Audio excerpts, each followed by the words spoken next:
Fala, gente, bom dia.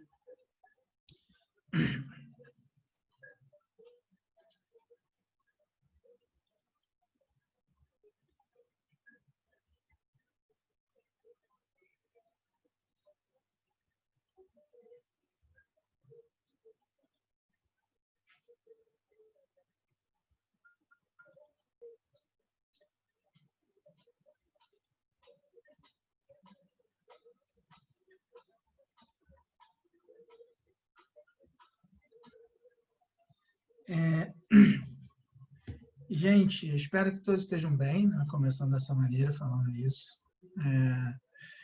Chegamos para mais uma semana aqui de quarentena, de isolamento, de aula virtual. Mais uma semana de novo normal. E aí, gente, deixa eu perguntar uma coisa para vocês. Vocês viram que eu já coloquei essa imagem e o texto lá no Google Drive ou não? Na pasta.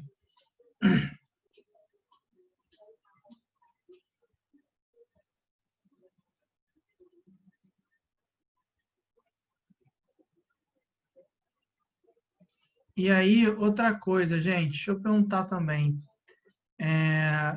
Primeiro, né, eu botei essa imagem, né, o resumo, formação territorial brasileira, eu posso ter, eu devo ter. Pode ser que eu tenha sim. Aí eu dou uma olhada, e aí, se eu tiver, eu passo, tá? Se eu tiver, eu passo, sem problema. Só tem que procurar, mas não tem erro, não. E aí, gente, olha só, esses resumos que eu estou colocando aqui, tá? Isso agora é fato, tá? Eu estou colocando até antes de segunda. Esse, por exemplo, se eu não me engano, eu coloquei, era sexta-feira, tá? Então, assim, quem quiser já na segunda, quando quiser, se quiser estudar, né, olhar, dar uma olhada no texto, pode ir lá, que já vai estar lá, tá? Eu estou falando isso porque, assim, geralmente, quando eu coloco alguma coisa na pasta do Google Drive, eu aviso a Isabela, né? E aí, para não ficar perturbando a Isabela, toda vez que eu colocar, tenham isso na mente de vocês. Na segunda, já vai estar disponível lá, tá? Só para vocês já terem essa noção. E aí, não, não, eu sei que não tem problema, mas assim, eu não gosto muito de ficar incomodando dessa maneira. Mas, de qualquer jeito, se eu precisar avisar, fiquem cientes que eu vou avisar para a Isabela. E aí, gente, tá? Além disso aí que eu falei, a gente pode começar a nossa aula de hoje. Alguém leu o texto antes ou não? É, Alguém viu a imagem antes ou não? Só para eu ter uma noção. Só para perguntar se realmente, assim, facilita ou não, já dá para ter uma noção ou não. Se não leu, gente, não tem problema nenhum também não, tá? Beleza, então. Então, marca lá para quando vocês quiserem, tá? E aí hoje, se eu não me engano, a gente está no módulo, esse é o módulo 17, não é isso? É o módulo 17, que eu acho. Só para eu ter um controle. Acho que é o módulo 17. O módulo 17. Tá? Então, a gente está no módulo 17. E aí, na semana que vem, acho que a gente vai começar, não sei como ainda, vou ver, provavelmente o método de quais vão ser os módulos que vão cair numa terceira avaliação que vocês vão fazer, tá? Mas acredito que sejam esses 5 módulos de agora, tá? Mas, enfim, vamos lá, gente. Hoje a gente vai falar do módulo 17. E aí, esse módulo 17, como vocês já estão vendo aí, ele está trabalhando com a questão da independência da América Espanhola. Na aula passada, a gente falou sobre o período pós-napoleônico, e aí a gente trabalhou com a ideia do Congresso de Viena, com a Santa Aliança, falamos dos movimentos liberais que vão ocorrer durante a década de 20, na década de 30, e em 1948, quando há a Primavera dos Povos, aquelas questões como um todo. Hoje, a gente vai continuar, de certa forma, falando desse século XIX também, falando desse período de Napoleão, falando do período do retorno do conservadorismo, mas falando desses pontos a partir da perspectiva da América. Eu lembro que na aula passada eu comentei com vocês que o período napoleônico ele vai ser responsável por causar profundas transformações na política do continente americano.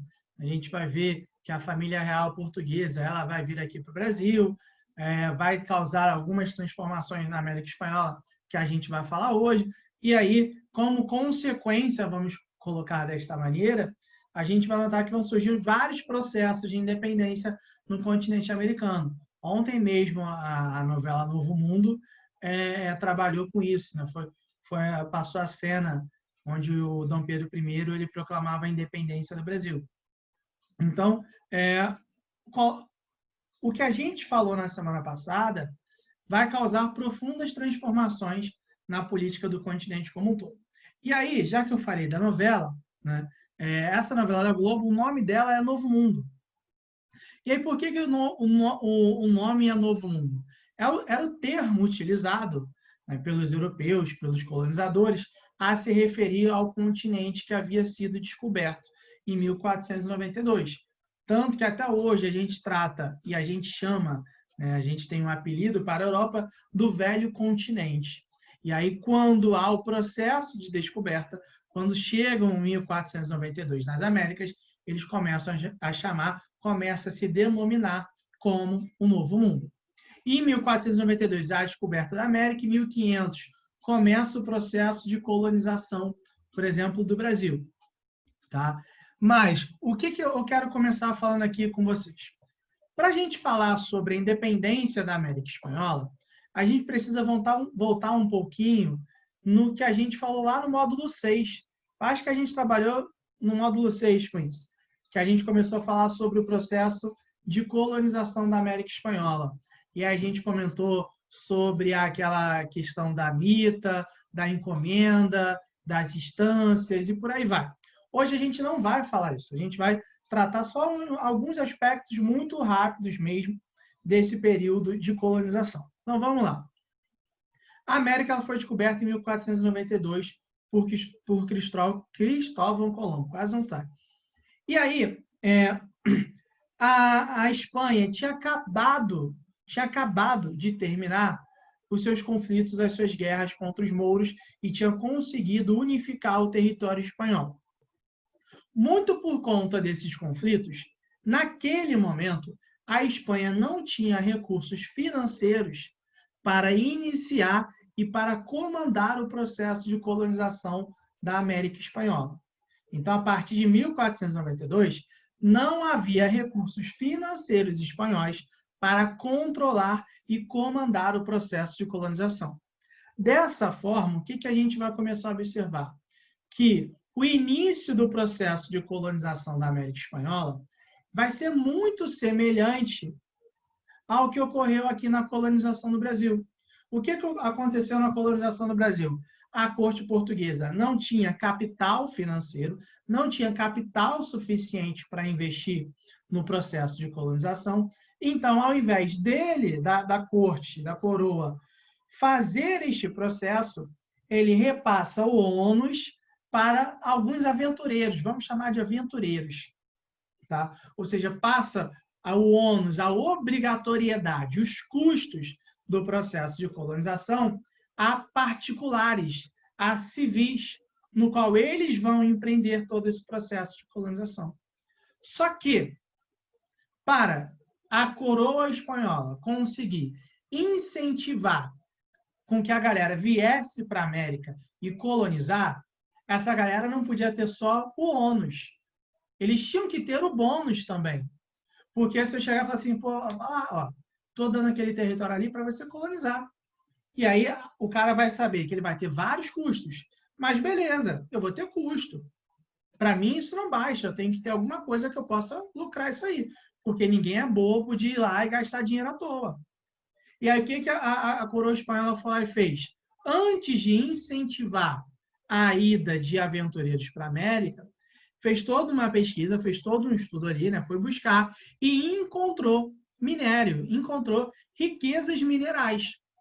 E aí, a partir dessa ideia de encontrar riquezas minerais, isso atendeu dois pontos extremamente importantes para a coroa espanhola. Primeiro, a Espanha vivia uma ideia de uma monarquia absolutista, como a gente vê em todos os países da Europa naquele momento.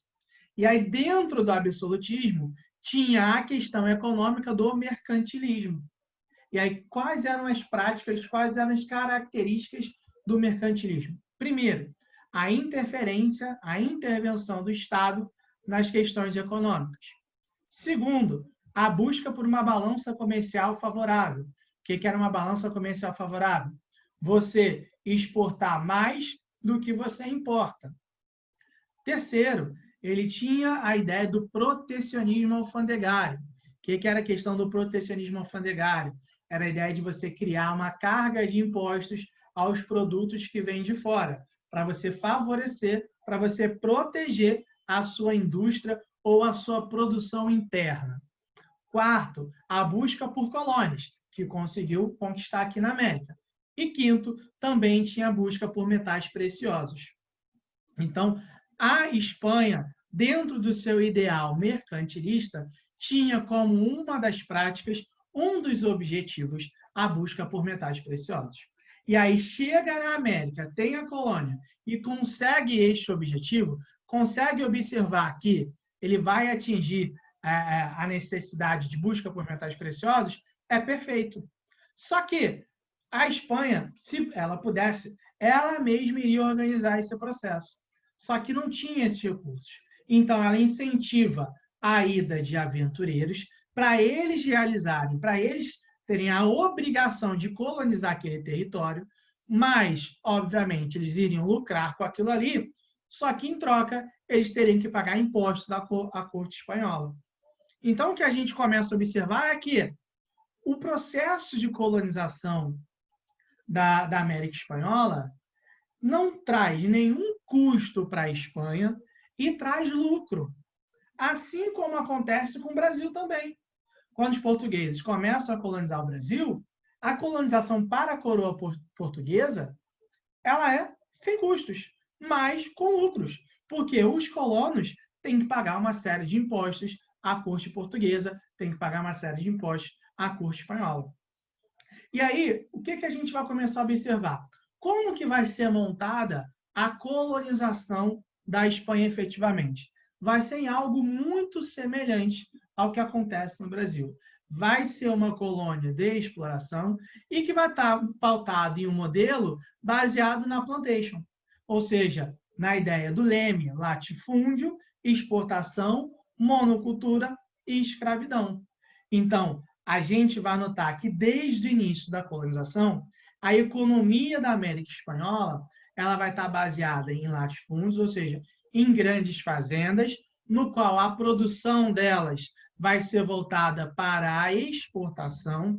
Você vai sempre produzir ou vai dar prioridade à produção de um único produto e você vai utilizar em larga escala a mão de obra escrava.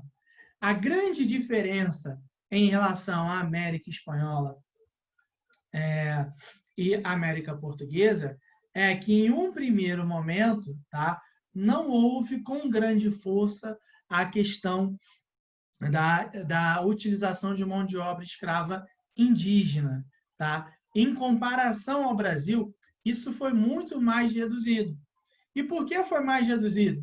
Porque quando eles chegam na América Espanhola, eles vão dar de cara, eles vão encontrar uma série de sociedades nativas, uma série de sociedades indígenas, na qual já tem um esquema, um sistema de organização político-social muito forte.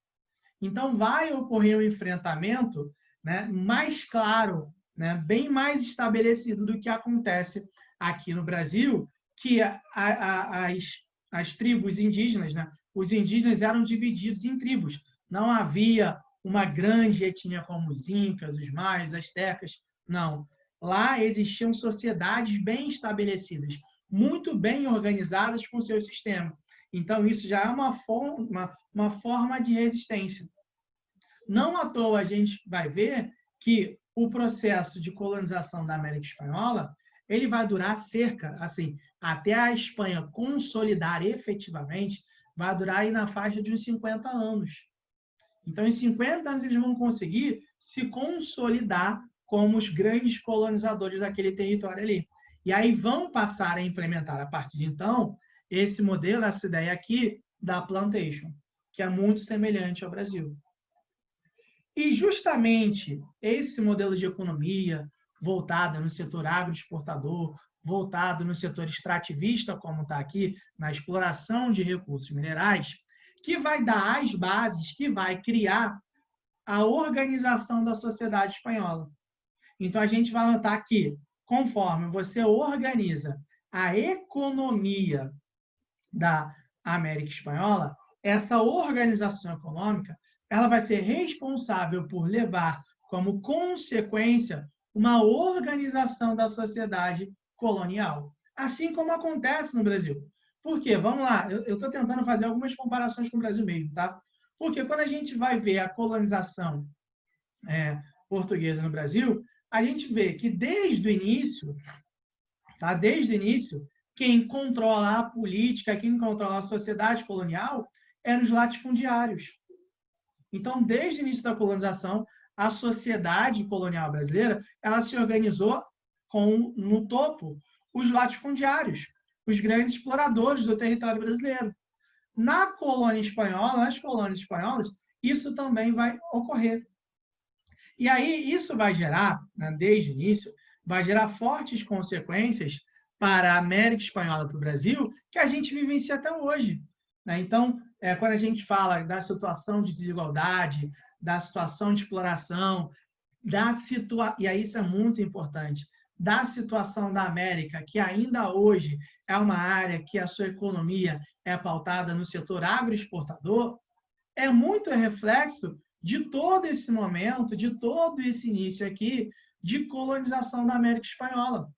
A gente vai observar que tanto a América Latina como um todo sempre foi uma região voltada para ser uma colônia de exploração. E aí isso gerou profundas marcas até hoje na sociedade brasileira. Né? Ou seja, o Brasil, a América como um todo, nunca passou por um processo de desenvolvimento econômico por completo, um desenvolvimento industrial, vamos colocar assim, por completo, muito por conta dessas marcas do processo de colonização. Então, a gente começa a observar que o início dessa colônia, dessa colonização, marcada pela exploração, marcada por sempre beneficiar ou tentar beneficiar a coroa espanhola, fez com que a sociedade colonial ela se organizasse dessa forma como estou marcando aqui, ó. Ou seja, no topo estavam os chapetones, abaixo estavam os crioulos, abaixo os mestiços, indígenas e os africanos escravizados estavam na base da sociedade.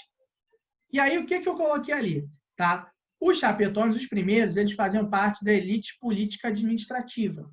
Já os abaixo, eles faziam parte da elite econômica. Tá? E aí, deixa eu ver aqui, que nem lembro. Ah, tá. E eles controlavam o que a gente chama dos cabildos. Vamos lá falar, então, o que é cada um.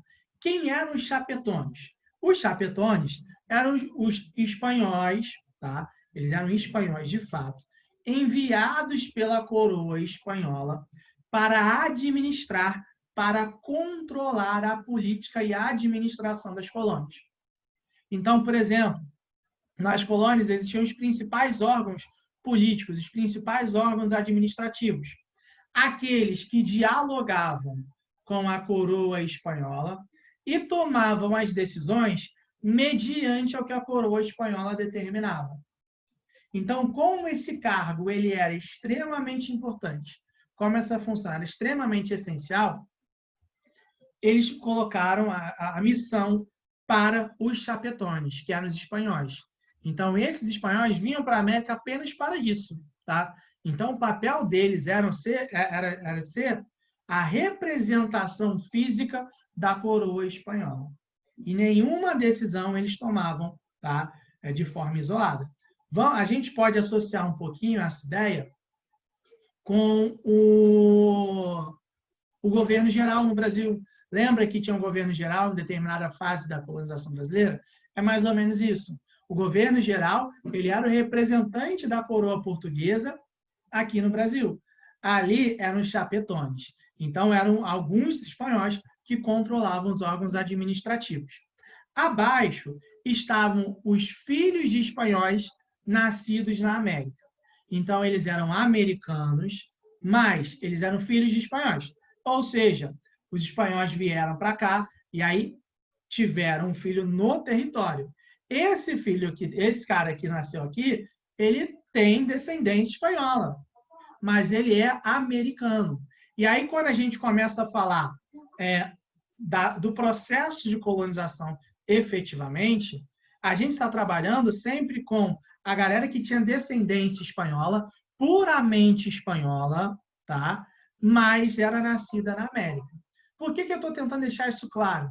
Porque geralmente a gente pode confundir com os mestiços. E, na realidade, não são a mesma coisa. Porque quando a gente fala mestiço, a gente está falando de alguém que é nascido na América, tá? Então, os mestiços são nascidos na América, porém, tá? Eles são fruto de um relacionamento entre um espanhol, geralmente entre um espanhol, porque quem vinha colonizar o território eram homens, assim como acontecia no Brasil, era fruto de um espanhol com uma americana. Então, ele é mestiço por conta disso, tá? Quando eu falo ali os crioulos, eu estou falando de filhos de espanhóis mesmo, tá? Os mestiços, eles, como está colocando o nome, é a ideia de ter, né, um pai, geralmente um pai espanhol, né, europeu, e uma mãe americana, tá? E aí, repara, olha como isso é extremamente importante. Porque toda essa organização da sociedade é pautada em uma escala hierárquica muito forte. Uma escala hierárquica marcada pelo predomínio, pelo controle dos europeus. Por quê? Os mestiços, eles são americanos. Os crioulos também são americanos. E qual a diferença entre os dois, então? Se os dois nasceram na América? É porque esse aqui tem o sangue puro europeu. Esse aqui não, já tem o sangue americano. Então, de certa forma, está contaminado, vamos colocar dessa maneira. Ele é um ser que tem que estar abaixo na escala hierárquica, na escala da sociedade, por conta de toda essa situação. Então, a gente começa a observar que a forma na qual se colonizou a América Espanhola fez com que se criasse uma sociedade totalmente pautada em uma hierarquização social. E essa hierarquização social, ela era extremamente complicada de se quebrar. Porque, para você ocupar os cargos mais altos da elite política, você precisava ser um espanhol. Para você ocupar os cargos mais altos de uma elite econômica e dos cabildos, que eu acabo que nem falei o que são os cabildos, você precisava ser americano, mas filhos de espanhóis. Então, você não conseguia quebrar essa hierarquia com uma facilidade. Não conseguia. Havia uma estrutura muito bem estabelecida, muito bem colocada. E aí, o que eram os cabildos? Os cabildos eram nada mais, nada menos que assembleias legislativas, como se fosse algo como a Câmara dos Vereadores. Então, repara, existem os órgãos administrativos, quem controla são os chapetones. Mas abaixo desses órgãos administrativos, existem esses cabildos, espécies de assembleias legislativas, que tomam ou buscam discutir algumas questões sobre a construção da colônia. Mas eles não tinham autonomia para tomar decisões por conta própria. Porque quem tomava essas decisões eram sempre os chapetones que estavam no poder. Até aqui, gente, tranquilo? Beleza ou não? Alguma dúvida?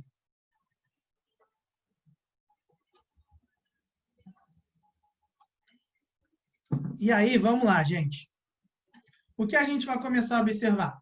Toda essa situação, essa questão da economia colonial, essa questão da sociedade colonial, ela vai se manter firme e forte na América Espanhola até o século XIX, até o início do século XIX. Por que até o início do século XIX?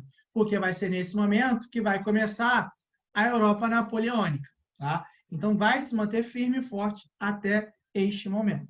Só que, antes da gente começar a falar sobre isso, a gente precisa falar sobre a política espanhola efetivamente. Por quê? Por volta do fim, né, na segunda metade do século XVIII, na Espanha vai subir ao trono, que eu coloquei aqui, o Carlos III. O Carlos III ele vai reinar a Espanha entre 1759 até 1788. O reinado dele vai ser marcado por um despotismo esclarecido. E aí vamos voltar lá em iluminismo rapidinho. O que é o déspota esclarecido? O déspota esclarecido é aquele cara que continua sendo absolutista, mas ele ele propõe, ele absorve algumas ideias do iluminismo para o seu reinado, ou seja, para passar aquela imagem de que ele era um rei menos autoritário, mais liberal. Então, o Carlos III, ele é um rei, tá? Que ele adota o despotismo esclarecido. E essa adoção do despotismo esclarecido faz, inclusive, tem como consequência o apoio da Espanha aos Estados Unidos na Guerra de Independência. Então, por volta do ano de 1776, os Estados Unidos declaram sua independência. Em 1779, se não me engano, começa a Guerra de Independência. E aí, a Guerra de Independência vai durar até 1783. Durante esse período, o certo, se a gente parar para pensar em um regime absolutista, era de que o Carlos III apoiasse a Inglaterra contra os Estados Unidos na Guerra de Independência. Por que eu estou falando isso? Porque isso poderia fazer com que gerasse a Guerra de Independência, poderia fazer com que gerasse dentro da América Espanhola um sentimento de busca pela independência também. Então, era nada mais natural que o rei Carlos III apoiasse a repressão a esse movimento de independência. Mas, baseado nos ideais iluministas e, mais do que nunca, baseado em uma ideia de bater de frente com a Inglaterra, que era uma potência econômica naquele momento, ele vai lá e apoia os Estados Unidos na Guerra de Independência. Esse apoio aos Estados Unidos na Guerra de Independência gera algumas consequências para a América Espanhola, para a Espanha como um todo. Por quê? A Espanha gastou um dinheiro que, vamos ser sinceros, não tinha necessidade. Não era algo essencial para a Espanha. A Espanha não tinha por que apoiar os Estados Unidos na Guerra de Independência. Não tem nada a ver com aquele conflito ali. Então, quando entra na guerra, ela gasta um dinheiro que não havia necessidade e que nem tinha por que ou como gastar aquele dinheiro. E aí a guerra acaba, a guerra de independência acaba, os Estados Unidos conseguem se tornar independente. Porém, tá, esse apoio aos Estados Unidos faz com que a Espanha tente adotar um arroxo colonial. O que seria esse arroxo colonial? Repara só, eu tenho toda uma estrutura de colonização, e aí os meus colonos eles têm que pagar uma série de impostos. Sendo que eu entrei na guerra, eu apoiei os Estados Unidos na guerra. Eu apoiar os Estados Unidos na guerra, eu agora tenho uma dívida que eu tenho que pagar essa dívida. Eu tenho que recuperar os gastos que eu tive. Como que eu vou fazer para recuperar esses gastos? Obviamente, aumentando a carga de impostos. Então, o que a Espanha vai começar a fazer? Ela vai intensificar o arroxo que já existia nas colônias. Ou seja, ela vai começar a tirar mais ainda das colônias. Mesmo em um momento em que as colônias possam não estar em uma situação econômica, uma situação de exploração benéfica. Não. Então, ele começa a explorar cada vez mais. E aí, quando a Espanha faz isso, isso já vai gerar o primeiro ruído dentro das colônias. Porque o que eles vão falar? Seguinte, ó, estamos aumentando a carga de impostos. Só que quem vai ser o responsável por colocar na prática esse aumento da carga de impostos? Os chapetones. Então, os chapetones que vão ser responsáveis. E quem é que mais vai sofrer com esse aumento, com esse arroxo colonial? Os crioulos. Então, o que a gente está notando? Que, nesse momento, vai começar a ocorrer um aumento das tensões entre as elites política, administrativa e a elite econômica. Então, a gente começa a observar justamente esses aspectos. Tranquilo até aqui, gente? No entanto, isso aí é superado, inicialmente é superado, só que no reinado de Carlos IV, que vai de 1788 a 1808, mais uma vez, a Espanha vai se opor à Inglaterra. E aí, dessa vez, vai se opor à Inglaterra durante as guerras francesas contra as nações absolutistas. Então, Carlos IV entra, sobe ao trono espanhol. Em 1789, ou seja, um ano depois, começa a Revolução Francesa. E aí, lá por volta do ano de 1795, 1796, quando estava ali da transição dos jacobinos para de volta aos girondinos, a França ela começa a entrar em alguns conflitos contra as nações absolutistas, contra aquelas coligações que queriam terminar com a Revolução Francesa. A Espanha, que já era uma aliada da França, se sustenta, se mantém ao lado dos franceses na guerra contra a Inglaterra. Quando ela se sustenta do lado dos franceses na guerra contra a Inglaterra, obviamente, vai fazer toda uma política de retaliações à Espanha. Como assim uma política de retaliações? A Inglaterra vai chegar e falar o seguinte, ó, beleza, você não apoiou a França na guerra contra mim, agora eu estou organizando toda uma operação militar, toda uma operação marítima, no qual eu estou obrigando, isso aqui eles não falaram assim, eu que estou falando, no qual eu estou obrigando a Inglaterra, a Espanha, a abrir todos os portos a todas as nações, inclusive das suas colônias. Então, quando a Espanha apoia a França na guerra durante a Revolução Francesa, a Inglaterra vai e retalia a Espanha, ordenando a abertura de todos os portos, inclusive das suas colônias, a todas as nações. Tem dois pontos que são extremamente importantes nisso. O primeiro, quando a gente fala a abertura dos portos a todas as nações, a gente está falando que basicamente é a Inglaterra, porque a grande nação comercial do mundo naquele momento ali era a Inglaterra. É algo semelhante que a gente fala quando tem a vinda da família real para o Brasil, e um dos acordos para a vida da família era a abertura dos portos das nações amigas. A nação amiga era a Inglaterra. Então, a Inglaterra está fazendo algo semelhante porque tinha um interesse, tinha o objetivo de conseguir intensificar, aumentar o seu mercado consumidor.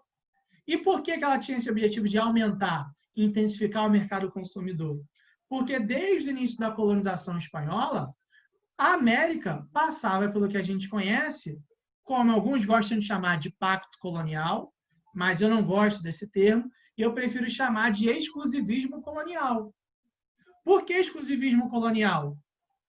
Porque para as colônias comercializarem, elas precisavam pedir a autorização, vamos colocar assim, à metrópole. E, vamos ser sinceros, a metrópole nunca daria isso.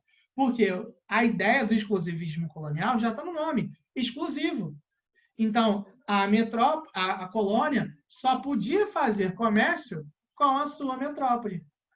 E aí nem era um comércio, porque o que a gente vai observar é que a colônia dava a sua matéria-prima, os seus produtos de graça para a metrópole, e a metrópole ela vendia os seus produtos para a América. Então, não era nenhuma relação comercial, era uma relação de exploração mesmo. Então, o que a gente está começando a observar? Que o apoio espanhol à França leva ao fim de uma ideia de um exclusivismo colonial da Espanha em relação às suas colônias. Beleza? Então, essa situação vai ser a grande característica do reinado do Carlos IV. E aí, em 1799, na França, a gente vai ver que tem a ascensão do Napoleão ao poder, né, através do golpe do 18 do Brumário. Napoleão chega ao poder na França. E aí, uma das práticas, um dos objetivos do Napoleão é nada mais, nada menos que bater de frente com a Inglaterra para fazer com que o país, com a França, se tornasse a maior nação econômica, a maior nação desenvolvida do continente europeu e, obviamente, do mundo naquele contexto, naquele momento. E aí, assim que há o bloqueio econômico continental, a França continua apoiando, perdão, a Espanha continua apoiando a França, tá? Não vai mudar nada. Napoleão sobe ao poder em 1799 e, por volta de 1805 para 1806, começa a decretar o bloqueio econômico continental e a Espanha permanece ao lado da França, tá? Não à toa, quando ocorre a Batalha de Trafalgar, que a Inglaterra ataca a França, a Espanha estava apoiando a França e é atacada também. Só que, por volta do ano de 1807, a gente vê, e vocês viram provavelmente já em História do Brasil, que tem a transferência da família real portuguesa, da corte real portuguesa para o Brasil. Essa transferência ela é em decorrência do acordo secreto assinado por Portugal e Inglaterra, no qual Portugal se comprometia a manter as relações econômicas com a Inglaterra. No entanto, o bloqueio econômico continental Napoleão previa que qualquer nação que não respeitasse o bloqueio, ou seja, que comercializasse com a Inglaterra, sofreria as sanções militares por parte do exército napoleônico. E assim foi feito. Portugal foi invadido pelo exército napoleônico. Sob a justificativa, e aí isso é extremamente importante. Gente, só para ter noção, a nossa aula acaba 11h25, tranquilo. Sob a justificativa de que era necessário apoiar as tropas portuguesas, as tropas francesas em Portugal, Napoleão vai ordenar a invasão do território espanhol. Então, após 1807, Napoleão trai a Espanha sob a justificativa de que era necessário apoiar as tropas francesas em Portugal. Então, ele invade o território, retira o rei Carlos IV do poder e, no lugar dele, vai colocar o seu irmão, José Bonaparte, que vai receber o título de José I. Tá? Então, em 1808, a França trai a Espanha. Tá? E a Espanha já estava apoiando a França há muito tempo. Só que Napoleão não tinha essa questão de é meu aliado ou não. Napoleão tinha o interesse de fazer com que a França se desenvolvesse economicamente, seja da maneira que fosse. Tá? Então, essa era a ideia. E aí invade aquele território e coloca o José Bonaparte ou o José I, como vocês queiram chamar. O grande ponto é que, obviamente, a população, a sociedade espanhola não vai aceitar isso com grande facilidade. Então, o que a gente vai começar a observar? No momento em que começa a invasão e a França se torna um território dominado, né, indiretamente por Napoleão Bonaparte, vai se formar naquele território ali o que a gente conhece como a ideia das juntas governativas. O que seriam essas juntas governativas? Em vários territórios, em várias partes da Espanha, os espanhóis vão se organizar e vão formar governos de resistência contra o domínio francês.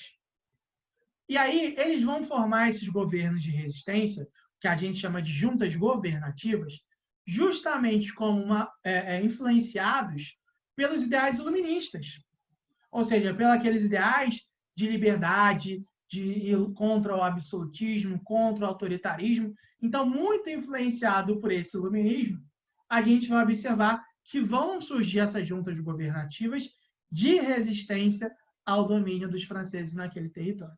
Beleza? Gente, até aqui tranquilo? Tá dando para entender?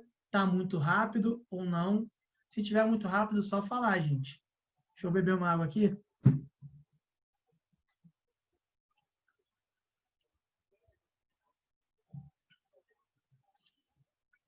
Então, o que a gente vai observar?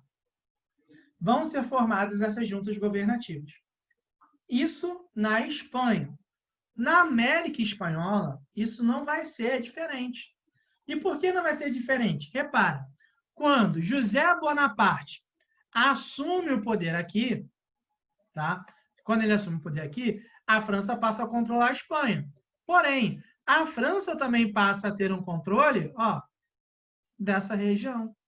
Passa a ter um controle da América Espanhola. E aí vai colocar no controle, vai colocar no poder pessoas ligadas a eles. E aí, essa ideia aqui dos chapetones passam a ser pessoas ligadas aos interesses da França. E isso com espanhóis mesmo, tá, gente? Não necessariamente franceses que vinham para cá, para a América, mas espanhóis mesmo. Então, o que a gente começa a notar? Que a França tem o controle da Espanha e passa a ter também o controle da América Espanhola. Obviamente, se os espanhóis não aceitaram a dominação francesa lá, os colonos, a galera da América Espanhola, também não vai aceitar. E aí, o que a gente vai começar a observar? O surgimento dos cabildos livres. Quem eram os cabildos livres? Eram juntas governativas dentro da América Espanhola e comandadas pelos crioulos. Então, a gente começa a observar que os americanos em si, os colonos, eles não vão aceitar, tá, a dominação francesa. Já não estavam satisfeitos com a dominação por parte da Espanha em si, por conta de todo aquele arroxo colonial. Quando entre os franceses, aí mesmo que eles não vão aceitar. E aí eles vão se organizar e vão formar esses cabildos livres.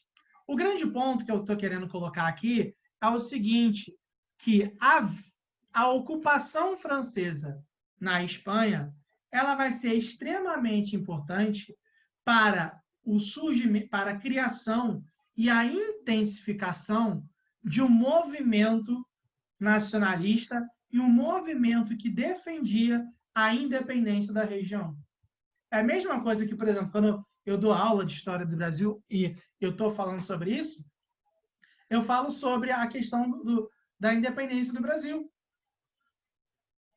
O período napoleônico, todas as movimentações políticas, né, que Napoleão faz no xadrez da política europeia, ajudam e levam a surgir um movimento de independência no Brasil, né? Por conta de toda a situação que a gente vai observar acontecendo ali, a vinda da família real, a abertura dos portos, a elevação do Brasil ao Reino Unido, ou seja, o período napoleônico, ele traz consequências, de certa forma, vamos colocar dessa maneira, positivas para o continente americano, porque todo desenrolar, todo desdobramento desse período leva a movimentos de independência.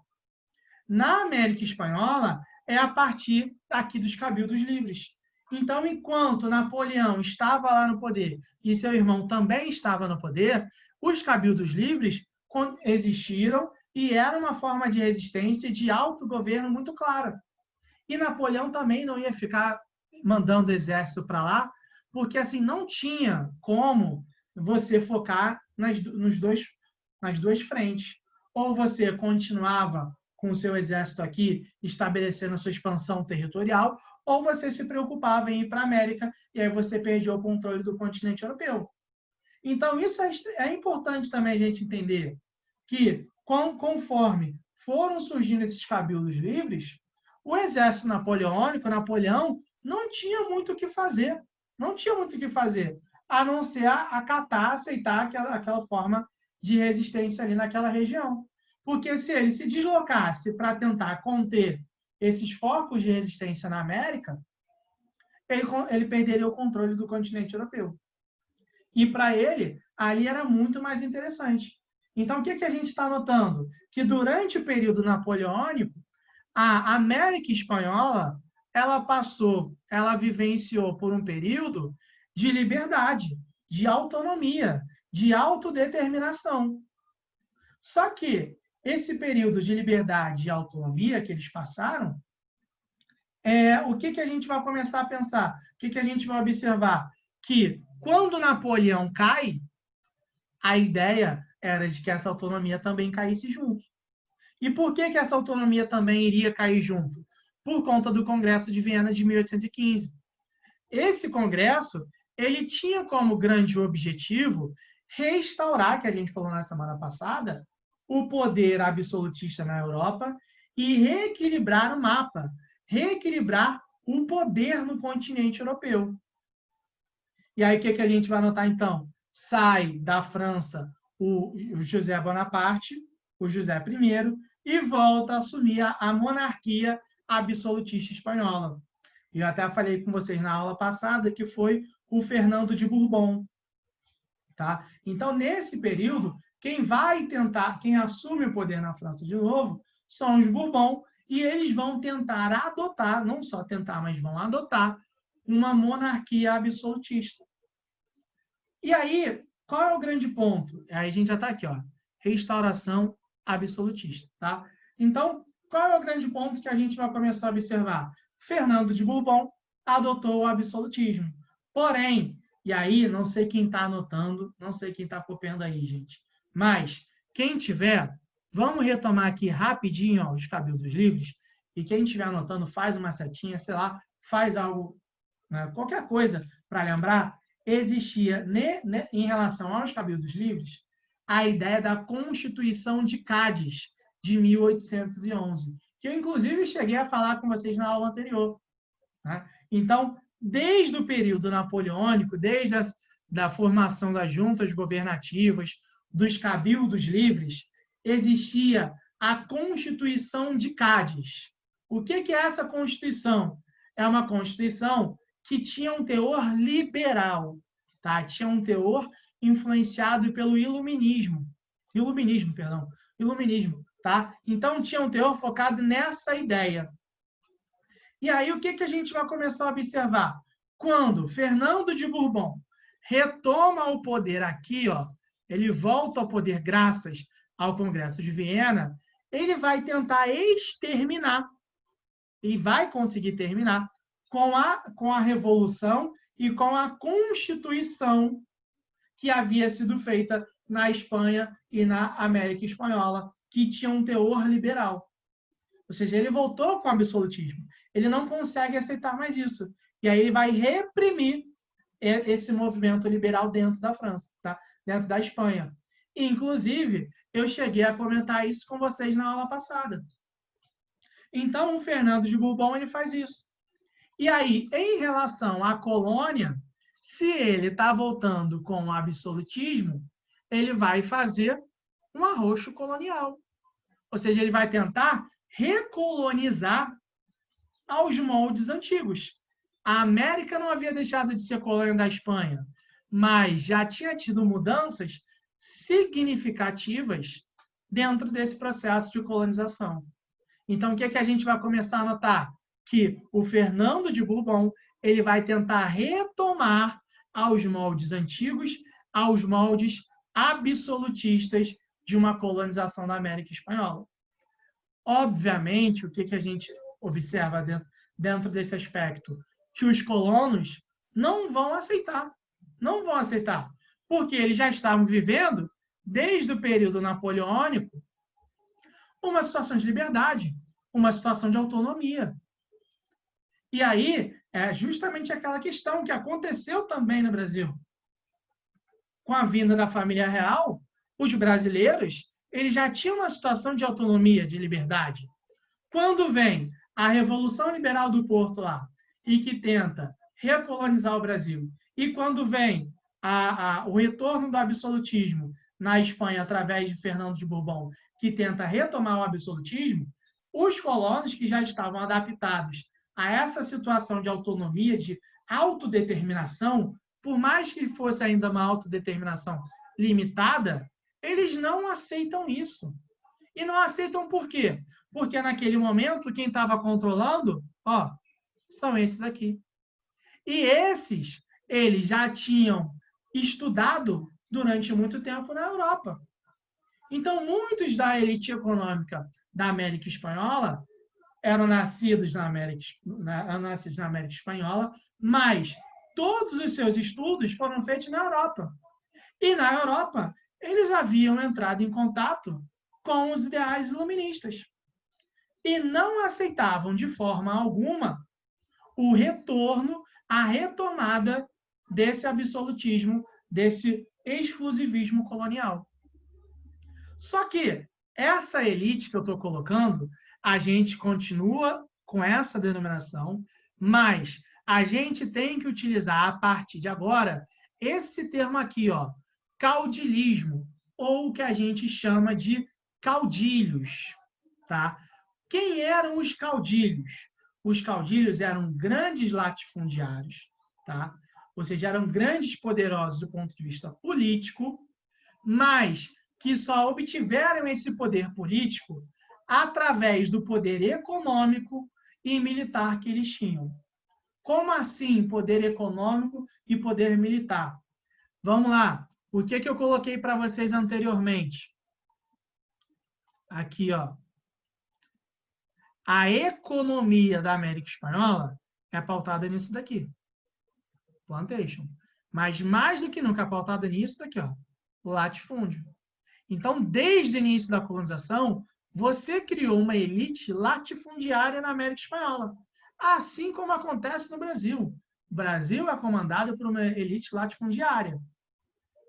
E aí, quando a gente chega nesse período aqui, nessa fase aqui, quem está controlando a economia é a mesma galera daqui. Então, eles são caudilhos. Sendo que o termo caudilho a gente não usa só para o cara que era um latifundiário. Não. É um cara que detinha o poder econômico, que ele era o grande poderoso do ponto de vista econômico, mas que, graças a esse poder econômico, ele passa a obter também poder político e poder militar. Então, ele passa a ser o grande poderoso da região. Para a gente fazer uma associação e talvez ficar mais fácil para vocês.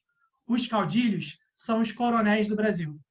Tá? Quando a gente fala de coronelismo, e a gente fala que os coronéis eram aqueles latifundiários que tinham poder local em uma determinada região, onde ele tinha seus capangas, essas coisas como um todo, é a mesma coisa. Vamos associar essa ideia. Os caudilhos eram os coronéis que detinham o poder econômico, político e militar de uma determinada localidade. Beleza? Então, era basicamente essa ideia. E aí, na América, existiam esses caudilhos, ou seja, em diversas regiões da América, a gente começa a observar que tinham caudilhos e, quando tentou-se abordar ou tentou-se implementar um projeto de uma recolonização dos antigos moldes, esses caudilhos não vão aceitar. E por que eles não vão aceitar? Porque eu tenho meu poder aqui. Se a Espanha recolonizar, voltar com essa colonização aos velhos moldes, o poder que eu tenho eu vou perder. Porque agora o poder ele vai passar para as elites políticas novamente. Vai voltar para as administrações políticas espanholas. Então, por conta dessa questão como um todo, esses caudilhos eles começam a defender e a buscar e a lutar pela independência da América Espanhola. Só que, se tem vários caudilhos, a gente vai notar que esse processo, esse projeto de independência, vai ser um projeto que vai ser extremamente fragmentado. Então, quando a gente fala em independência da América Espanhola, a gente tem que tratar que é um processo muito diferente do que acontece no Brasil. Porque no Brasil, há um processo que ele é através de uma figura que é a figura do Dom Pedro I, né, Pedro de Alcântara, e, obviamente, vai ter alguns focos de resistência, mas é um processo centralizado na figura de uma única pessoa. Já na América Espanhola, vai ser um processo que vai ser extremamente fragmentado. Até porque, se a gente pegar e comparar o tamanho da América Espanhola com o do Brasil, o Brasil é gigantesco, vamos ser sinceros. Mas, se comparar com a América Espanhola, era muito complicado você organizar um processo centralizado através de um pequeno grupo ou uma pessoa. Então, era muito complicado você fazer esse processo. Então, o que a gente tem que ter na nossa cabeça? Que o processo de independência da América Espanhola é um processo extremamente fragmentado. Não adianta, a gente nem conseguiria aqui falar em uma aula só sobre como foi em uma região, como foi na outra, não. O que a gente tem que entender e lembrar mais é tentar sempre buscar as similaridades e as diferenças dentro desse processo. E aí, o que a gente tem que entender? Vamos focar nas similaridades, ou seja, as semelhanças dentro desse processo, ou dentro dos processos de independência da América Espanhola, foi a liderança dos caudilhos, tá? A liderança do caudilismo como um todo. Sendo que os caudilhos que lideraram efetivamente, eles são popularmente conhecidos na América como os libertadores da América. E aí tem vários nomes, mas os dois principais é o do José de San Martín e Simón Bolívar. O Bolívar é até o mais importante.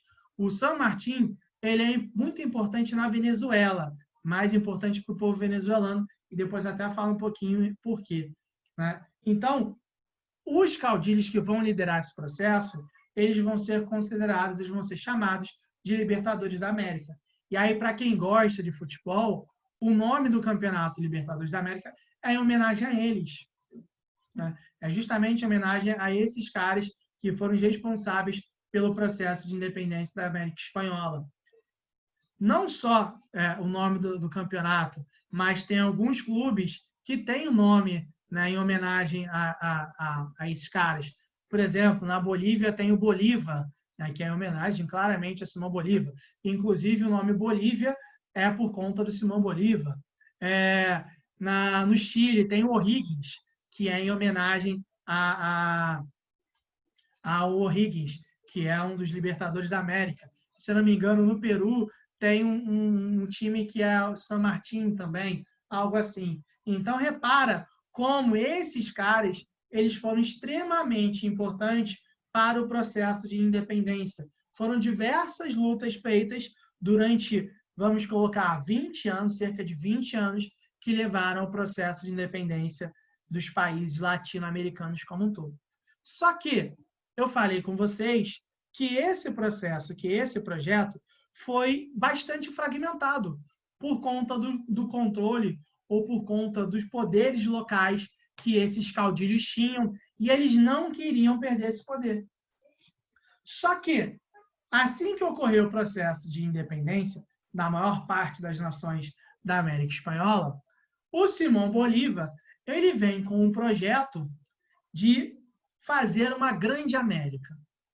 Então, o grande objetivo do Simão Bolívar não era apenas fazer com que as regiões, com que as colônias da América Espanhola se tornassem independentes, mas ele tinha um grande objetivo da construção de uma grande América, de juntar essas colônias e construir uma grande nação, para fazer com que aquela nação conseguisse se desenvolver, conseguisse o pleno desenvolvimento, vamos colocar dessa maneira. Para isso, ele vai organizar o Congresso do Panamá de 1826. O Congresso do Panamá de 1826 ele tinha como missão apresentar esta proposta aos governantes, aos políticos de cada uma das regiões. Inclusive o Brasil. Havia um projeto, havia dentro do projeto do Congresso de Panamá, de, inclusive, que o Brasil fizesse parte desse projeto, desse processo. Só que o Brasil nem enviou a representante. Nesse momento, o Brasil não enviou nenhum tipo de representante. Assim, ele deixou de lado mesmo o Congresso de Panamá. Primeiro, porque o Brasil tinha passado pelo seu processo de independência recente, ainda estava enfrentando alguns movimentos contrários à independência, né, à autonomia do país, e ainda tinha a questão, e isso é algo bem importante da gente entender também, né? Isso é muito associado a nós brasileiros. Nós brasileiros não temos aquela mentalidade de nos considerarmos latino-americanos, perdão. A gente não tem essa mentalidade, né? A gente tenta se diferenciar o máximo possível do restante da América. E eu até entendo o porquê, porque a nossa colonização ela foi diferente, porque foi por Portugal, o nosso idioma é diferente, temos tradições, mas, querendo ou não, somos povos latino-americanos que somos subjugados ainda por europeus, essas coisas como um todo. A gente ainda tem essa mentalidade muito forte, a gente ainda tem essa rivalidade muito forte. E mais do que nunca, né? Nem isso, nem só isso. Além disso, a gente também tem aquela ideia de que nós, brasileiro, o Brasil, ele tem uma mentalidade imperialista em relação à América. A gente fala dos Estados Unidos, a gente fala de vários outros países, mas em relação à América, principalmente a América do Sul, a gente quer ter um controle da América do Sul. Então, assim, a gente não se sente parte, mas a gente, se tiver que se sentir dominante, a gente vai se sentir. Então, havia esse projeto dentro do Brasil, de não queremos fazer parte desse movimento. E o Brasil se opôs, nem mandou representante. E aí, isso é bem legal, que eu estou lembrando aqui agora, se eu não me engano, teve uma questão da UERJ. Quem for fazer exame discursivo, teve uma questão da UERJ que, se eu não me engano, foi a UERJ, mas foi questão de vestibular, e mesmo se não for da UERJ, é bom vocês saberem disso. Tem uma questão que pedia para você responder sobre o posicionamento do Brasil em relação ao Congresso do Panamá de 1826, e agora não lembro qual foi o outro congresso, mas foi já no início do século XX, tá? Então, 100 anos depois. Então, o Congresso do Panamá, depois eu vou até anotar isso aqui para pesquisar e depois passar para vocês, de fato, qual foi a questão e eu mando para vocês. Só um instante.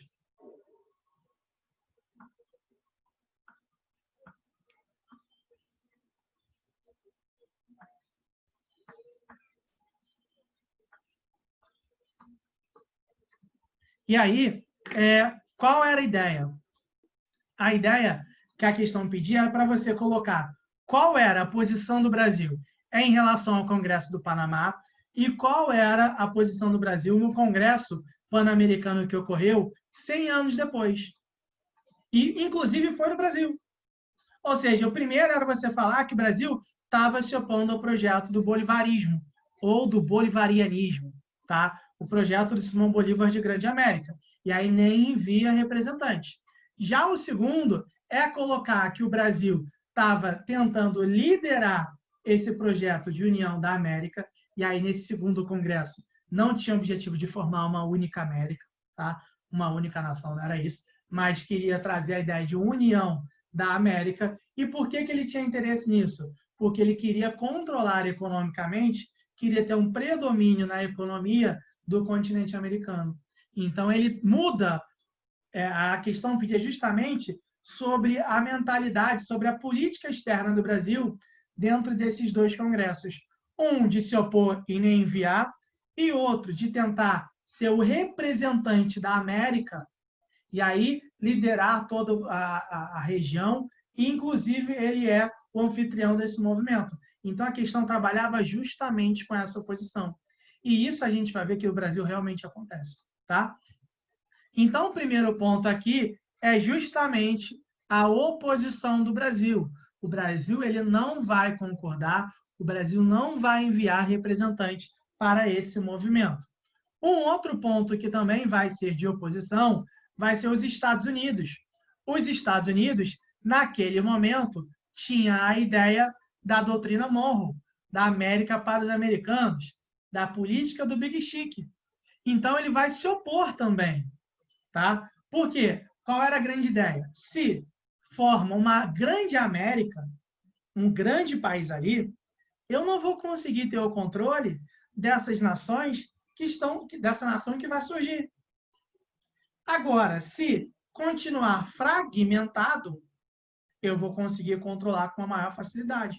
Porque toda vez que a gente fala de América para os americanos, a gente não está falando da América para todo mundo. A gente está falando da América para os estadunidenses. Então, é justamente essa ideia. Tá? Então, vai ter a oposição do Brasil, vai ter a oposição dos Estados Unidos, por conta da doutrina Monroe, e vai ter também a oposição do que a gente colocou como os caudilhos. Os caudilhos também vão se opor, porque eles vão perder o poder que eles conquistaram durante o processo de independência. Então, esse projeto do Simão Bolívar, ele não vai para frente por conta disso. E aí, a gente tem que começar a pensar agora nas consequências de uma não implementação, das consequências do pós-independência. E como eu coloco isso, repara, eu não estou fazendo, porque a gente nem pode fazer isso, a ideia de uma futurologia, né? Essa futurologia em relação ao passado aqui. Se o projeto do Simão Bolívar desse certo, como seria? Não sei, eu não faço ideia. Eu nem tento imaginar. Mas eu estou colocando aqui essas consequências da não implementação pelo que a gente está vendo acontecer até hoje. Por quê? Logo após a independência e a não implementação desse projeto do Simão Bolívar, a gente notou que o poder na América Espanhola ficou concentrado nas mãos dos grandes latifundiários, nas mãos de uma elite agrícola, e toda a concentração de terra fez com que os países latino-americanos até hoje sejam marcados por uma forte desigualdade social, assim como ocorre aqui no Brasil. O Brasil ele é marcado por uma forte desigualdade social por conta da grande concentração de terra. Lembra? Não sei se vocês já estudaram isso, mas a gente falou isso também no segundo ano. Obviamente, vocês não vão lembrar disso, eu acho. Né? No segundo ano, a gente falou sobre a Lei de Terras de 1850, que para você ter terras, você precisava comprar.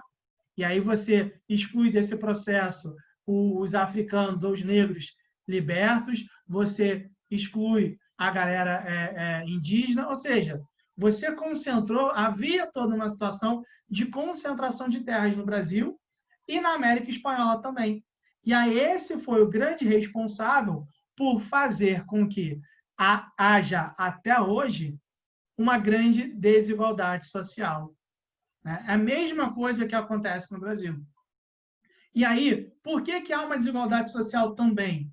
Porque se a gente parar para pensar, o Brasil e a América Latina como um todo nunca passaram, né, nunca completaram todo o processo de uma revolução burguesa, vamos colocar dessa maneira, de uma revolução econômica, uma revolução industrial. Repara que, até hoje, a América Latina e o Brasil têm como grande foco da sua economia a atividade agroexportadora. A região é uma região que não passou por um processo de desenvolvimento econômico por completo. É uma região que passou por um processo de desenvolvimento econômico no qual parou, no qual se resolveu parar, porque foi muito bem pensado nisso, se resolveu parar num momento onde a elite econômica, que é a elite agrária, basicamente, continuasse tendo um controle da situação, um controle da economia nacional. Então, repara que quem controla a economia geralmente é a elite agrária. Então, o que a gente começa a observar? Que a não implementação desse projeto fez com que a América Espanhola passasse e continue passando por toda essa situação. Só a gente parar para pensar, tá? É um exemplo comparativo de hoje. Né? Hoje a gente vê o real em relação ao dólar e a gente vê o valor que é 5,40, 5,50, está nessa faixa. Está tendo essas variações. E aí, se a gente pegar, obviamente, quando a gente fala de moedas, a gente sempre tem que comparar uma moeda em relação à outra. Tá? Uma moeda em relação à outra. E aí, a gente pega e compara o real ao dólar, e a gente vai ver que o real, tá, $1 equivale a R$ 5,40. A gente vai pegar R$ 1 e comparar a alguma moeda aqui da América, por exemplo, moeda da Argentina, está aí na faixa de 33 centavos. Né? Então, assim, é absurdo o comparativo que a gente faz. Então, se a nossa moeda é muito valorizada em relação à dos países da América Latina, e a nossa já é muito desvalorizada em relação ao dólar, imagina a deles em relação ao dólar. Né? Então, a gente vê que a situação até hoje na América é de uma situação de controle por parte de uma elite que lucra com a pobreza da sociedade como um todo. Então, isso é muito marcante. Isso é muito marcante mesmo na sociedade da América Latina. Há um tempo atrás, né, começou a surgir aqui na América a ideia de um bolivarianismo. E aí, por que eu estou falando do bolivarianismo no século XXI? Porque é importante a gente entender isso. Esse bolivarianismo que vai surgir, ele vai surgir através da figura do Hugo Chávez, ex-presidente da Venezuela e que morreu em 2012 vítima de câncer. Acho que foi 2012 que ele morreu, foi 2012, tem muito tempo já. Mas 2012 ele morreu vítima de um câncer. Ele vai ser o grande líder do movimento bolivariano aqui na América. E aí, guardem isso na mente de vocês. Esse bolivarianismo ou bolivarismo, tá, que a gente fala do século XXI, através da figura do Hugo Chávez, não é, tá? Tenham isso na mente de vocês, não é o mesmo do século XIX. Não é o mesmo. É influenciado, tá, pelo Bolívar, mas esse bolivarianismo do século XXI, tá, do fim do século XX e do início do século XXI, é um bolivarianismo com uma tendência socialista, com uma tendência de esquerda, no qual havia um projeto, né, do Chávez de união das Américas, dos países da América, tá, dos países latino-americanos, na qual eles iriam se unir e fazer um projeto de desenvolvimento econômico-social. Era justamente essa ideia. E aí a gente vai ver vários países que vão se juntar dentro desse movimento de uma aproximação, de fazer com que os países da América se aproximassem e melhorassem as condições de vida de sua população, baseado na ideia de que desenvolvimento econômico não é necessariamente desenvolvimento social. E que para você ter um pleno desenvolvimento, você precisa ter um desenvolvimento econômico e social. E aí muitas pessoas confundem, por conta do bolivarianismo do Hugo Chávez, que o Simão Bolívar era de esquerda. Não, nada a ver. Tá? Não tem nada a ver. Simão Bolívar não era de esquerda. Inclusive, essa ideia de socialismo como a gente tem hoje, como a gente começa a pensar hoje, vem mais à frente. Vem só em 1847 que é escrito, que é publicado o Manifesto Comunista. Então, o Simão Bolívar ele não criou antes do Marx essa ideia, não. Tá? Então, o Simão Bolívar ele tinha um projeto de América, e aí era muito ligado às lideranças latifundiárias. Já o bolivarianismo do século XXI, iniciado e defendido pelo Hugo Chávez, ele tem uma inspiração no Simão Bolívar de união das Américas, de pleno desenvolvimento das Américas, mas pautada em uma vertente, em uma análise baseada no socialismo como um todo. Tá? Então, é justamente essa ideia.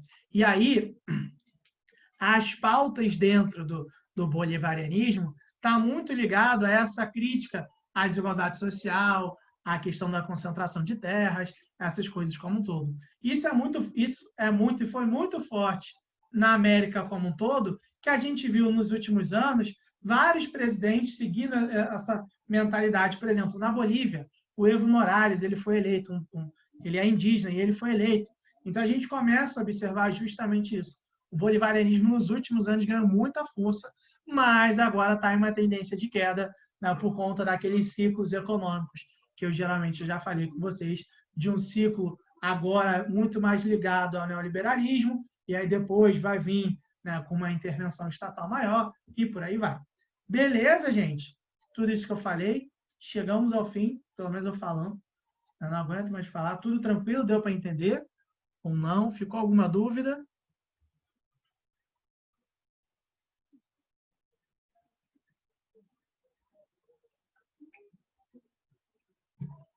Então, beleza, gente. É o seguinte, ainda faltam 15 minutinhos, né? Falei muito. Né? Vocês devem estar esgotados, acredito eu. Gente, deixa eu perguntar, alguém realmente se esgotou? Seja sincero, falando para alguém se esgotou muito, só para a gente ver como a gente vai fazer, tá? Para a gente começar a procurar outros métodos de fazer isso. Alguém ficou extremamente cansado já? Alguém já está extremamente esgotado ou não? Beleza. Para a gente ver como a gente pode fazer isso melhorar, né? Ver como, não sei, eu vou começar a pensar alternativas também, tá? Tá? Então, eu vou começar a ver, imaginar, né? Alternativas, enfim. Mas agora, gente, eu fiz uma listinha de exercícios aqui, tá? Temos 15 minutinhos. A aula iria até, iria não, vai até 11h25. Mas como eu não dei pausa, tá? Até 11h20. E aí, vamos tentar pelo menos fazer 2 exercícios aqui, gente. E a lista vai ficar aberta também, tá? Não vai mudar nada. Deixa eu ver onde está. Achei. Mas, depois que ela acabar a lista, vai ficar aberta. E aí eu coloco o link lá no Escola Web, tá? Para quem quiser depois. Está aí. Tentem fazer aí, que a gente tenta corrigir uma ou duas só. Tentem fazer a um, pelo menos. Que a gente corrige, que dá tempo de comentar direitinho, tá?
E aí, pessoal, conseguiram fazer pelo menos a 1? Só para a gente falar aqui rapidinho.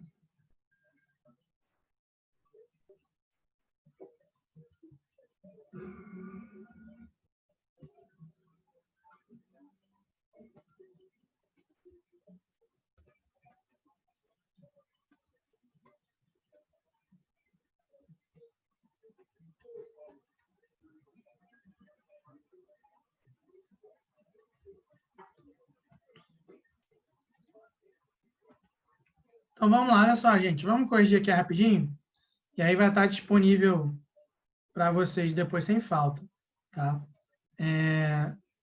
Seguinte, vamos lá. A 1 fala aqui, ó. É uma ideia grandiosa pretender formar de todo o novo mundo uma única nação com um único vínculo que ligue as partes entre si e com o todo, já que tem uma só origem, uma só língua, mesmos costumes e uma só religião, deveria, por conseguinte, ter um só governo que confederasse os diferentes estados que haverão de se formar. Mas tal não é possível, porque climas remotos, situações diversas, interesses opostos e caracteres dessemelhantes dividem a América. Simão Bolívar, Carta da Jamaica, de 1815. O texto foi escrito durante as lutas de independência da América Hispânica. Podemos dizer que, aí vem a A, ao contrário do que afirma na carta, Bolívar não aceitou a diversidade americana e em sua ação política e militar, reagiu à iniciativa autonomista do Brasil. Não, nada a ver.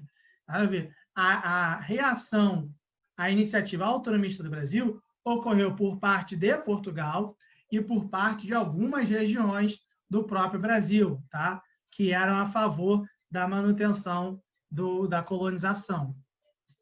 A B, ao contrário do que afirma na carta, Bolívar combateu as propostas de independência e unidade da América e se empenhou na manutenção de sua condição de colônia. Nossa, isso aí está totalmente errado. C, conforme afirma na carta, Bolívar defendeu a unidade América e se esforçou para que a América Hispânica se associasse ao Brasil na luta contra a hegemonia norte-americana no continente. Não, nada a ver. C, D, conforme afirma na carta, Bolívar aceitou a diversidade geográfica e política no continente, mas tentou submeter o Brasil à força militar hispano-américa. Não, em nenhum momento houve um conflito dessa magnitude, não. O único conflito que vai ocorrer entre o Brasil e algum país, em alguma região americana, vai ser a Guerra do Paraguai, mas aí por outras questões. E a E, que é a resposta correta, conforme afirma na carta, Bolívar declarou diversas vezes seu sonho de unidade americana, mas em sua ação político-militar reconheceu que as diferenças internas eram insuperáveis. Essa questão aí era mais de interpretação de texto mesmo, né? Não tinha muito, tá? Então, basicamente, essa ideia. Tranquilo, gente, até aqui? Belezinha? O link vai estar disponível aí para vocês. Vocês, quando forem fazer, já vão recebendo as respostas, tá? Podem fazer quantas vezes quiserem, vão recebendo as respostas. Depois eu vou enviar mais exercícios para vocês, tá? Podem ficar tranquilos ou não, mas eu vou enviar para vocês mais exercícios. Por hoje, gente, é isso, tá? Mas antes de ir, a Manuela tinha pedido para ver se eu tinha algum resumo de formação territorial do Brasil. Falei que eu vou ver, tá? Mas alguém quer que eu veja mais se eu tenho mais algum ou não, tá?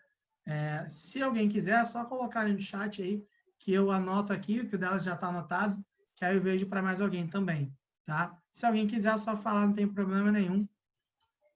Eu dou uma procurada aqui depois, tá? Então é isso, gente. Por hoje é só, tá? Falamos bastante, pelo menos eu falei, tá? A gente se vê na semana que vem. Um bom fim de semana para vocês. Terça-feira, já estou desejando um bom fim de semana mais uma vez. Um bom fim de semana para vocês. Continue se cuidando, tá?